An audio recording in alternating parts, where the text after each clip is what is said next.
இப்ப ரப்பு எங்களை சோதித்து விட்டு உன்னை நான் இதற்கு தான் சோதிக்கிறேன், நீ ஒரு 10 வருஷம் பொறுமையா இருந்து அல்லாஹ் எங்களோட நேரம் பேசினா நம்ம என்ன செய்வோம்? பொறுமையா இருப்போம். அல்லாஹ் தஆலா உன்னை 10 வருஷம் சோதிக்க போறேன், நீ கஷ்டப்பட போறாய், நீ வருத்தத்தில் என்ன செய்ய போறாய், விழப்போகிறாய் என்று சொல்லிவிட்டு ஒரு 10 வருஷம் நீ பொறுமையா இருக்கிறோம் அல்லாவே நேரம் எங்கள்கிட்ட சொல்லிட்டாண்டா, நிச்சயமாக ஈமானுள்ள அனைவருமே என்ன செய்வோம்? அந்த அத்தனை சோதனையை தாங்கிக் கொள்ள தயாராக இருப்போம். அப்ப அதுக்கு அந்த அல்லாஹ்வுடைய அந்த விளக்கம் எங்களுக்கு தேவை. அல்லாஹ் தஆலா என்ன சொல்கிறான் இந்த சமுதாய சோதனைகள் பற்றி, இந்த சமுதாயத்துடைய பிரச்சனைகள் பற்றி அல்லாஹ் என்ன சொல்கிறான் ஒரு விளக்கம் ஒரு முஃமினுக்கு தேவை. இது ஏன் தேவை அப்படி என்ற ஒரு பிரதான கேள்விக்கு நாங்கள் முதலாவது பதில் காண வேண்டும். இந்த உலகத்திலே அல்லாஹ் ரப்புல் ஆலமீனுக்கு தன்னை ஈமான் கொண்ட சமுதாயத்தை விட ஒரு பெருமதியான சமுதாயம் கிடையாது. இந்த உலகத்திலே அவனை ஈமான் கொண்டவர்களை விட ஒரு பெருமதியான சமுதாயம் இந்த உலகத்திலே கிடையவே கிடையாது. அவர் ஒரு லா இலாஹ இல்லல்லாஹ் முஹம்மது ரசூலுல்லாஹ் வணக்கத்துக்குரிய நாயன் அல்லாஹ்வை தவிர வேறு யாரும் இல்லை என்ற வார்த்தையை சொல்லி அந்த ஏகத்துவத்தில் உறுதியாக இருந்துவிட்டு இந்த உலகத்திலே எல்லா மகா பாதக செயல்களை செய்தாலும் அவைகளுக்குரிய தண்டனையை இறைவன் கொடுத்தாலும் அவனை நிரந்தரமாக நரகத்திலே இறைவன் என்ன செய்வதில்லை, வைக்கப் போவதில்லை என்று சொன்னால் அந்த கலிமாவுக்குரிய பெருமதியுள்ள சமுதாயமாகத்தான் அல்லாஹ் தஆலா எம்மை பார்க்கிறான். அப்படி இருக்கிற நேரத்தில் நாம் இறைவனிடத்திலே மிக பெருமதியான ஒரு சமுதாயமாக இருக்கிற நேரத்தில் உதவிகள் ஏன் தாமதமாகின்றன? ஏன் இந்த சமுதாயத்துக்கு இறைவனது பதில் என்ன அவசரமாக கிடைப்பதில்லை என்பது போன்ற கேள்விகள் எமது உள்ளத்திலே உருவாகத்தான் செய்யும்.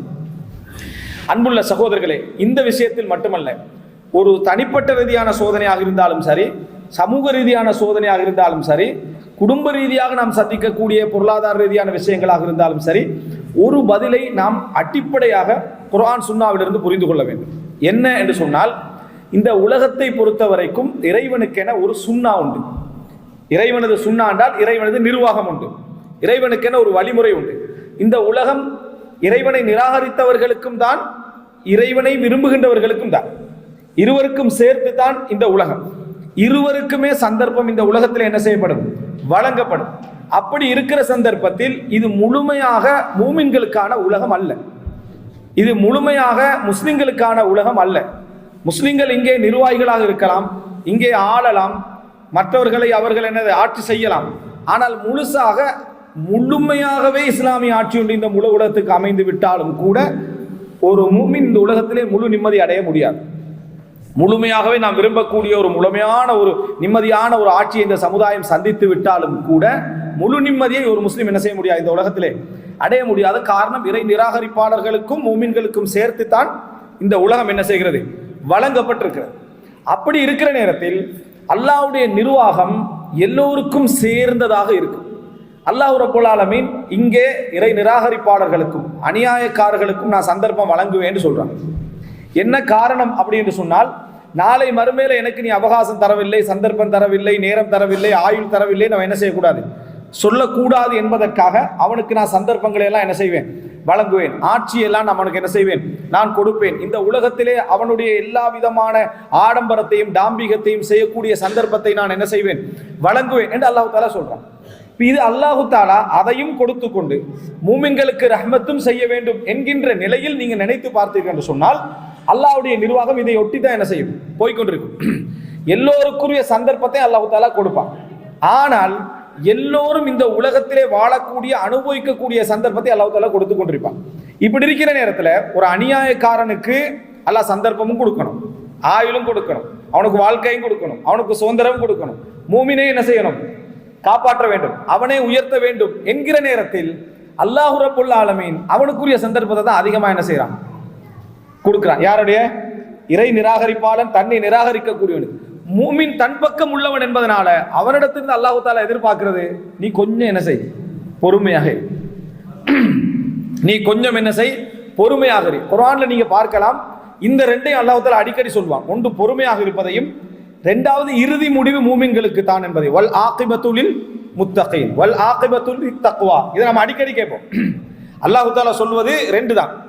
ஒன்று வஸ்தஈனு பிஸ்ஸப்ரி வஸ்ஸலா, தொழுகையை கொண்டும் பொறுமையை கொண்டும் உதவி தேடுங்கள் என்று சொல்வான். அடுத்தது வல் ஆகிபத்துலில் முத்தகீன் வலா உதுவானா இல்லா அலல் ஸாலிமீன், அநியாயக்காரர்களுக்கு தவிர பகமை கிடையாது, முத்தகீன்களுக்கு இறுதி முடிவு என்று அல்லாஹ் தஆலா அந்த இறுதி முடிவு என்ன செய்றான், மூமின்களுக்கு தான் கிடைக்கும் அப்படின்னு அல்லாஹ் தஆலா சொல்றான். இந்த விஷயத்தை நம்ம புரிந்து கொண்டோம் என்றால் எப்பொழுதுமே உண்மையில் இருக்கக்கூடியவர்கள், ஹக்கிலே இருக்கக்கூடியவர்கள், மார்க்கத்திலே இருக்கக்கூடியவர்கள் தான் சரியாக இருக்கிறேனா பிழையாக இருக்கிறேனா என்பதை தான் சந்திக்கிற சோதனை வச்சு முடிவெடுக்கக்கூடாது. தனக்கு வரக்கூடிய வேதனைகளை வச்சு என்ன செய்யக்கூடாது, முடிவெடுக்கக்கூடாது. தனக்கு நடக்கக்கூடிய தண்டனைகளை வச்சு அவன் முடிவெடுக்கவே கூடாது. நான் சரியாக இருக்கிறேனா பிழையாக இருக்கிறேன் அல்லாஹ்வுடைய வகையை வச்சு மட்டும்தான் என்ன செய்யணும், முடிவெடுக்கணும். பின்னர் சோதனைகளை பொறுத்த வரைக்கும் அது அல்லாஹ் ரப்புல் ஆலமீன் இந்த உலகத்தில் 2 பேருக்கும் வழங்கக்கூடிய சுதந்திரத்தில் உள்ள விஷயம். இந்த ஒரு அடிப்படையை நம்ம புரிந்து கொண்டோம் என்றால் இந்த உலக நிர்வாகம் என்பது மூமின்களுக்கானது மாத்திரமல்ல, இறை நிராகரிப்பாளர்களுக்கும் சேர்த்துத்தான் அல்லாஹ் தஆலா இதை செய்து கொண்டிருக்கிறான் என்பதை நம்ம புரிந்து கொண்டோம் என்றால் சில விஷயங்களை குர்ஆன் சுன்னாவிலிருந்து விளங்குவதற்கு மிகவும் இலகுவாக இருக்கும். அன்புள்ள சகோதரர்களே, இன்றைய முஸ்லிம் சமுதாயத்தை நீங்க எடுத்து பார்த்தீங்கன்னு சொன்னா அவங்க சந்திக்கக்கூடிய சோதனைகள், நாங்க அந்தந்த பிரச்சனை நேரத்தில் எங்களோட சிந்தனையை அதுக்குள்ள நம்ம மட்டுப்படுத்திக் கொள்றோம், இவ்வளவுதான் சோதனையை சந்திக்கிறோம். ஆனால் உண்மை அப்படி அல்ல. முஸ்லிம் சமுதாயம் முஸ்லிம் ஆட்சியாளர்களால் கடுமையாக சோதிக்கப்படக்கூடிய நிலைமையை நம்ம சிரியால என்ன செய்யறோம், பார்க்கிறோம். அது யாரு? இது ஒரு முஸ்லீம் ஆட்சியாளர் இல்லையா நம்ம கவலைப்பட்டு பிரயோசனம் வைக்காங்க. இருக்கிறது முஸ்லீம் ஆட்சியாளர் தான், ஆனால் அநியாயம் இழைக்கப்படுறது யாரு? முஸ்லிம்கள் தான். ரசாயனவியல் என அந்த ஆயுதங்கள் ஊடாக கூட முஸ்லிம்கள் பாதிக்கப்பட்டு கொண்டிருக்கிறது யாரால? அங்க முஸ்லிம் ஆட்சியாளர்களா. எனவே முஸ்லிம் சமுதாயம் பாதிக்கப்படக்கூடியதுல முஸ்லிம் அல்லாதவர்கள் மட்டுமல்ல, முஸ்லிம் சமுதாய ஆட்சியாளர்கள் என்ன செய்யறாங்க, அதுல இருக்கிறார்கள். இது முதல் அணி. முஸ்லிம் அல்லாதவர்கள் என்று எடுத்து பார்க்கிற சந்தர்ப்பத்தில் நம்ம சந்தித்துக் கொண்டிருக்கக்கூடிய காஷ்மீர் போன்ற பலஸ்தீன் போன்ற பிரச்சனைகள் எல்லாம் நம்ம என்ன செய்கிறோம், நம்ம கண்ணூடாக என்ன செய்கிறோம், பார்க்கிறோம். இது முஸ்லிம் அல்லாதவர்கள் மூலம் நம்ம சந்திக்கக்கூடிய இடம். இன்னொரு பகுதி என்னன்னா, ஒரே நாடாக இருக்கும், நம்ம சிறுபான்மையாக இருப்போம், அதுல ஒரு முஸ்லிம் சமுதாயத்தினர் நிம்மதியா சந்தோஷமா இருப்பாங்க ஒரே நாட்டில், இன்னொரு சமுதாயத்தினர் கொடுமைக்குள்ளாய்கள் இருப்பாங்க. 2 பேருமே முஸ்லிம்கள் தான். இப்போ உதாரணமா பர்மா போன்ற இடங்களை பார்த்தீங்கன்னு சொன்னால் ரோஹிங்கிய முஸ்லிம்ஸ் அவங்க அனுபவித்துக் கொண்டிருக்கக்கூடிய மாதிரி அல்ல அந்த என்னது, அதாவது நகர்ப்புறங்களில் வாழக்கூடியவர்கள் அனுபவிப்பது. அவங்க சுதந்திரமா சந்தோஷமா என்ன செய்யறாங்க, இருக்கிறாங்க. அப்போ ஒரே ஆட்சியின் கீழ் ஒரு பிரதேசம் சில அரசியல் நோக்கத்திற்காக பாதிக்கப்படக்கூடிய முஸ்லிம்களையும் என்ன செய்கிறோம், நம்ம பார்க்கிறோம். முஸ்லிம்கள் சந்தித்துக் கொண்டிருக்கக்கூடிய சோதனைகள் அப்படி என்பது முஸ்லிம் அல்லாதவர்கள் மூலமும் தான், முஸ்லிம்கள் மூலமும் தான். அதே நேரம் இஸ்லாம் என்பதற்காக மாத்திரமல்ல, சில அரசியல் காரணங்களாலும் தான். இப்படி பலவிதமான சோதனைகளை சந்தித்துக் கொண்டிருக்கக்கூடிய நிலைமையில பார்க்கிறோம். அன்புள்ள சகோதரர்களே, ஆனால் ஒரு குறிப்பிட்ட டைம்ல என்ன செய்யும்டா, ஒரு குறிப்பிட்ட நாட்டுடைய ஒரு குறிப்பிட்ட சூழலுடைய பிரச்சனை என்ன செய்யும், பெரிதாக எங்களுக்கு என்ன செய்யும், காட்டப்படும் மாத்திரமல்ல, அந்த நாளுடைய நிகழ்வு அதுவாக என்ன செய்யும், இருக்கும்.